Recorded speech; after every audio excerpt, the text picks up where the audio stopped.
Assalamualaikum warahmatullahi wabarakatuh. Salam sejahtera, salam Malaysia Madani dan salam bahasa jiwa bangsa. Bersama kami dalam edisi Suara Generasi Madani, di mana hari ini kita akan mengupas satu karya hasil nukilan seorang sastrawan negara Christmas yang bertajuk Rimba Harapan. Mungkin ada antara kita yang dah pernah dengar mengenai karya ini. Tapi kali ini kita bukan hanya ingin mengupas soal jalan ceritanya sahaja. Kita mahu lihat dari sudut perspektif yang berbeza, di mana sebenarnya banyak perkara yang berlaku dalam Rimba Harapan ini boleh kita kaitkan dalam kehidupan seharian. Dan bercakap tentang karya sastra, mesti ramai yang dah rasa bosannya kena baca novel, kena faham bahasa-bahasa lama, ungkapan klasik. Tapi sebenarnya, jika diteliti semula melalui karya-karya inilah, kita dapat belajar bagaimana masyarakat dahulu hidup, bagaimana mereka berfikir dan macam mana mereka berhadapan dengan masalah pada ketika itu. Oleh itu, novel pilihan kami iaitu Rimba Harapan akan bawa kita semua kembali ke zaman 1920-an hingga 1930-an di Bentong Pahang. Dan dalam masa yang sama, kita akan kupas novel ini melalui kerangka strategik Malaysia Madani yang digagaskan oleh Perdana Menteri kita sendiri. Jadi bersama-sama saya 3 orang tetamu istimewa yang merupakan pelajar sastra Melayu daripada Universiti Malaya. Di sebelah kanan saya kita ada saudari Syakila, sihat? Alhamdulillah. Alhamdulillah. Sebelah kiri pula saudari Farhana, sihat? Alhamdulillah, sehat sejahtera. Alhamdulillah. Sana pula kita ada saudari Alia. Manis orangnya, selamat datang. Terima kasih Cik Hani. Sama-sama. Berbalik kita kepada topik. Bercerita tentang Rimba Harapan, kita dapat lihat bagaimana pemodenan dan kapitalisme British menghimpit golongan pesawat tradisional sehingga mereka kehilangan tanah. Jadi, saudari Syakila, bukankah pemodelan ini sering dikaitkan dengan satu perubahan yang positif? Jadi, kenapa pemodelan ini menyebabkan golongan pesawat ini terpinggir? Silakan. Baik, terima kasih Cik Hani.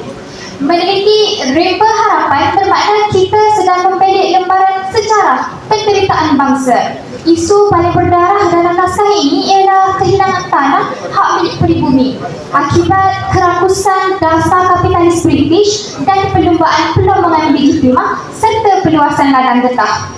Christmas dengan begitu beraninya menggambarkan bagaimana masyarakat Melayu di Ketari, Bentong telah diserang oleh 2 tekanan. Pertama, bencana alam, iaitu banjir besar yang berlaku pada sekitar akhir tahun 1920-an yang menyebabkan kemusnahan sawah padi. Kedua, wujudan materialistik daripada tokoh-tokoh lombok asing yang menawarkan wang ringgit yang lumayan untuk membeli tanah mereka. Dalam situasi ini, sebahagian masyarakat kita sudah pastinya tewas bermain dengan duit. Mereka menjadi gelap mata, lalu menjual tanah sawah yang selama ini menjadi talian hayat turun-temurun. Benarlah kata peribahasa, sehari selembar benang lama-lama menjadi kain. Tetapi dalam konteks ini secara negatif, sedikit demi sedikit tanah dijual. Akhirnya mereka menjadi asing di tanah air sendiri. Kesannya status mereka berubah daripada menjadi pemilik tanah kepada buruh kasar ataupun peneroka yang kehilangan arah. Ini adalah satu kritikan sosial yang tajam tentang bagaimana kemajuan materi luaran boleh memikirkan komuniti asal jika tidak dibentengkan dengan ilmu dan juga visi masa depan. Baik Cik Hani, jika kita hubungkan dengan kerangka Malaysia Madani pula, isu ini telah melanggar 2 prinsip utama, iaitu kemampanan dan juga kesejahteraan.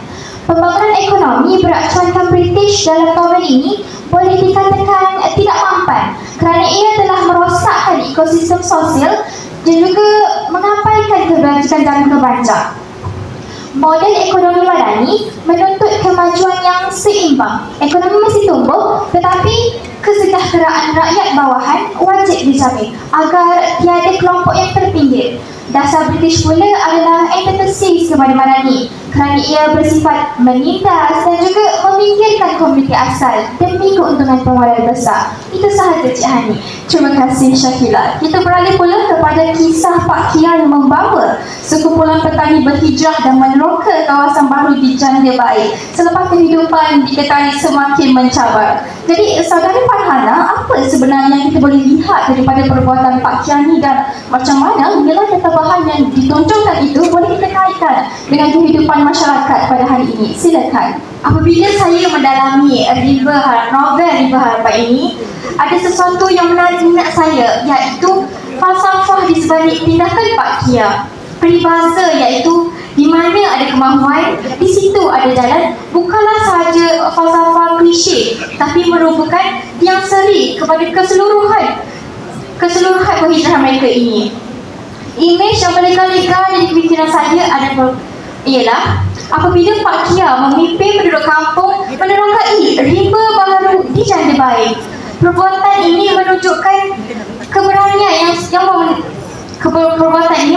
keberanian dan prinsip, iaitu berdaya cipta dan ihsan. Kedua-dua prinsip ini merupakan tiang utama dalam wacana Malaysia Madani kita pada hari ini.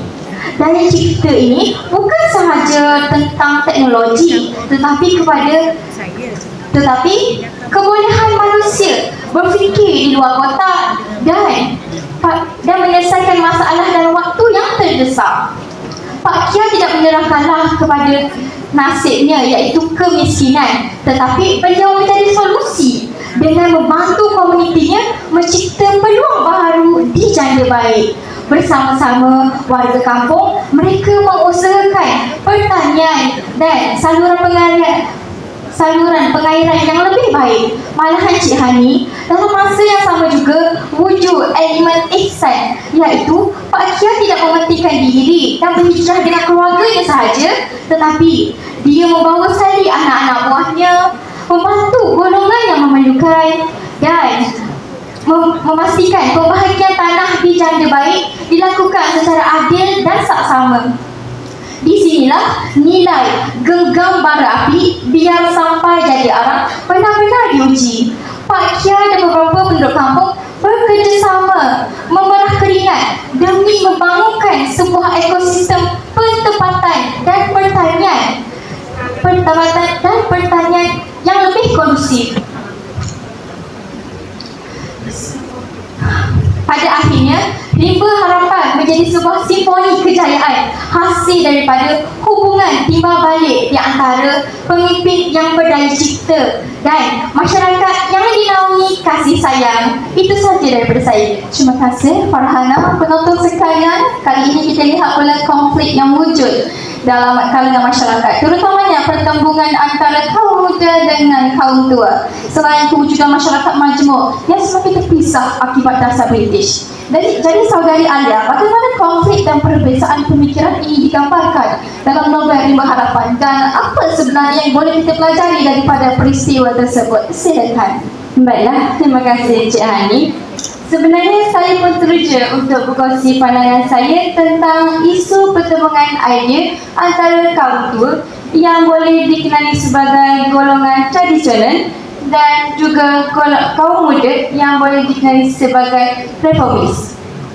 Apa yang saya faham dalam naskah ini, isu pertembungan idea antara kaum tua dan kaum muda sebenarnya adalah fasa tersibida. Golongan muda ini sebenarnya mahu merombak pemikiran yang jumuk demi kemajuan pendidikan dan ekonomi bangsa. Cik Hani, jika kita lihat dari sudut Madani pula, isu pertembungan ini mengajar kita tentang pentingnya prinsip hormat dan keyakinan.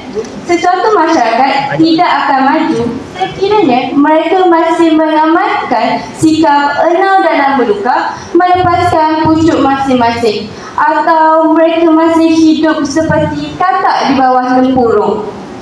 Golongan muda boleh membawa keyakinan baharu bahawa nasib bangsa ini sebenarnya boleh diubah melalui ilmu, manakala institusi kemasyarakatan pula memerlukan rasa hormat antara satu sama lain untuk mengelakkan perpecahan itu berlaku.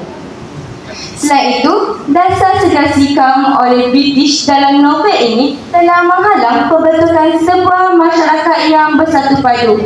Jadi, nilai Madani ini sebenarnya hadir sebagai penawar kepada kita atas kisah masa lalu ini. Perdana Menteri kita juga menekankan bahawa kebersamaan kepegawaian dihormati dan rasa percaya di mana keyakinan antara satu sama lain adalah tiang utama kestabilan negara. Jadi, rimba harapan ini memberi kita amaran keras. Jika masyarakat kita hilang rasa hormat kepada ilmu dan gagal membina keyakinan sesama sendiri, kita akan mudah dimanipulasi oleh kuasa luar. Cik Hani, saya rasa itu sahaja daripada saya. Terima kasih Saudari Alia. Baik, kita beralih pula kepada peranan watak dalam novel. Kita dah tahu tentang konflik, kita dah tahu tentang jalan cerita, tapi siapa yang menggerakkan semua itu? Jadi bagaimana watak-watak dan rimba harapan yang membantu dalam mengembangkan jalan cerita itu sendiri? Silakan Cik Hani, boleh saya mulakan? Boleh. Biasanya orang akan pandang watak utama dalam novel seperti ini, seperti Zaidi atau Pak Kia. Tetapi saya lebih memilih untuk mengkaji watak sampingan, iaitu Tok Umar. Tok Umar ini merupakan seorang ketua kampung Ketari. Beliau disegani dalam hal adat istiadat dan agama di kampungnya. Tetapi beliau ini terikat pada norma sara diri tradisional atau boleh dikatakan sedikit kodok. Tetap hal ini yang menyebabkan beliau cenderung bersikap pasif dan ragu-ragu apabila berdepan dengan gelombang modernisasi. Melalui watak Tok Umar ini menunjukkan realiti sosial kepimpinan Melayu tradisional yang kekeliruan dan ketiadaan ikhtiar berdepan cekaman kapitalisme barat. Itu saja. Ya Pak Hana, saya pun setuju. Tapi bagi saya, Zaidi juga watak yang boleh dijadikan iktibar dalam novel Rimba Harapan ini kerana Zaidi ini seorang yang sangat berwawasan tinggi. Dan Zaidi juga menganggap ilmu ini sebagai satu landasan untuk memperjuangkan kehidupannya yang sentiasa mengikut arus pemodenan ini. Contohnya, Zaidi ini dia sanggup menahan marahnya terhadap abangnya Pak Kia kerana memberhentikan persekolahan anaknya Khalid dan membawa anaknya ke janda baik untuk memulakan kehidupan baru di sana. Selain itu juga, Zaidi ini seorang yang sangat ringan tulang. Walaupun kehidupan Zaidi dan abangnya Pak Kia sangatlah berbeza, tetapi Zaidi sentiasa menjadi tulang belakang untuk abangnya Pak Kia. Contohnya, Zaidi ini sentiasa menyediakan keperluan barangan asas kepada Pak Kia walaupun Pak Kia tidak pernah meminta darinya. Betul Kak Lia, tapi saya rasa watak Pak Kia juga boleh kita jadikan sebagai iktibar, terutamanya dalam kalangan generasi muda pada hari ini. Hal ini kerana Pak Kia merupakan seorang yang mempunyai semangat patriotisme yang tinggi, yang mana dapat kita lihat pada permulaan cerita dalam novel ini bagaimana Pak Kia mempertahankan tanah hak miliknya walaupun telah berdepan dengan pelbagai ancaman dan juga tekanan dari pihak luar. Kecekalan dan juga keberanian Pak Kia dalam mempertahankan tanah hak miliknya telah membuktikan bahawa dia amat menghargai sejarah dan juga warisan bangsa. Sifat seperti inilah yang patut dicontohi oleh generasi muda pada hari ini agar mereka tidak leka dan juga tidak mudah memberikan hak milik kepada orang lain. Saya rasa itu sahaja Cik Han. Baiklah, terima kasih. Sebelum kita akhiri episod kita pada kali ini, ada tak mungkin pesanan-pesanan ringkas yang kamu semua ingin tinggalkan untuk penonton kita di luar sana? Silakan. Baik Cik Han, ringkas sahaja daripada saya, pertahankan hak ekonomi kita berteraskan kemampanan. Sebab kata peribahasa, sesal dahulu pendapatan, sesal kemudian tiada guna. Baiklah, pesanan ringkas daripada saya, binalah jambatan hormat dan keyakinan sesama kita kerana bulaan kerana pembentuk, bulat manusia kerana muafakat. Penonton di luar sana, ayo kita menyubur daya cipta dan ihsan dalam komuniti kerana hujan emas di negeri orang, hujan batu di negeri sendiri lebih baik di negeri sendiri. Terima kasih kepada ketiga-tiga tetamu jemputan kerana sudi bersama kita dalam episod kali ini. Baiklah, bila dipikirkan semula menarik, sebenarnya bagaimana sebuah karya itu mampu bawa kita ke belakang untuk memahami semula perjuangan masyarakat dahulu, di mana sebenarnya daripada sejarah lah kita belajar apa itu sastra, daripada sastra lah kita kenal erti perjuangan, dan daripada perjuangan lah sebenarnya lahir kemerdekaan yang kita nikmati pada hari ini. Penonton sekalian, kita ialah generasi yang harus tahu bagaimana untuk mempertahankan kemerdekaan yang diwariskan, bukan? Jadi, di situlah terletaknya peranan kita sebagai generasi madani, di mana kita bukan hanya menghafal, mengkaji, meneliti sebuah karya, tapi bagaimana kita mengaplikasikan nilai di sebalik karya itu dalam kehidupan. Dulu, mereka berjuang untuk kemerdekaan, tapi esok adakah terjamin kemerdekaan itu akan terus kekal? Jadi, usah tepuk dada dan selera, tapi tepuklah dahi. Tanyalah minda dan fikirkanlah. Itu saja untuk episod kali ini. Bertemu di lain hari. Assalamualaikum. Satu soalan ringkas. Apa yang pelajar boleh andaikan dengan pemilihan Rimba Harapan sebagai judul novel ini? Mengapa pengarang memilih simbol ini?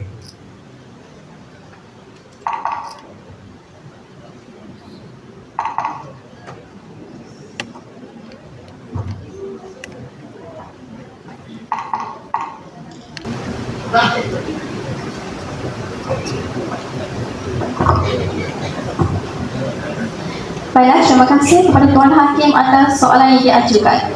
Soalan yang berbunyi, apa yang boleh kita andaikan tentang penggunaan tajuk Rimba Harapan yang dipilih oleh pengarang itu sendiri? Saya berkorang untuk mana-mana ahli panel untuk menjawab. Untuk menjawab soalan itu, pada pendapat saya, penulis menggunakan Rimba Harapan sebagai judul buku novel ini ialah kerana Rimba ini membuka peluang baru kepada penduduk kampung Ketari untuk menjadi pendapatan dan membuka tempatan baru kepada mereka. Itu sahaja. Baiklah, pada pendapat saya pula, penulis menggunakan tajuk Rimba Harapan ini kerana rimba ini sendiri membawa maksud sumber harapan. Jadi dari rimba itulah Pak Kia mendapatkan tanah, rezeki dan masa depan. Sebab itulah Rimba Harapan ini menjadi judul untuk jadikan supaya kita tidak melupakan asal usul kita dan pentingnya memelihara alam sekitar sebenarnya. Baik. Pada pendapat saya pula, Rimba Harapan menjadi judul novel ini kerana kita dapat lihat bagaimana masyarakat tingkat Tari seperti Pak Kia berusaha bersungguh-sungguh untuk mempertahankan tanah hak miliknya dan kekal mengusahakan tanah padinya. Dan daripada situlah kita dapat lihat bagaimana bak kata peribahasa usaha tangga kejayaan. Itu sahaja.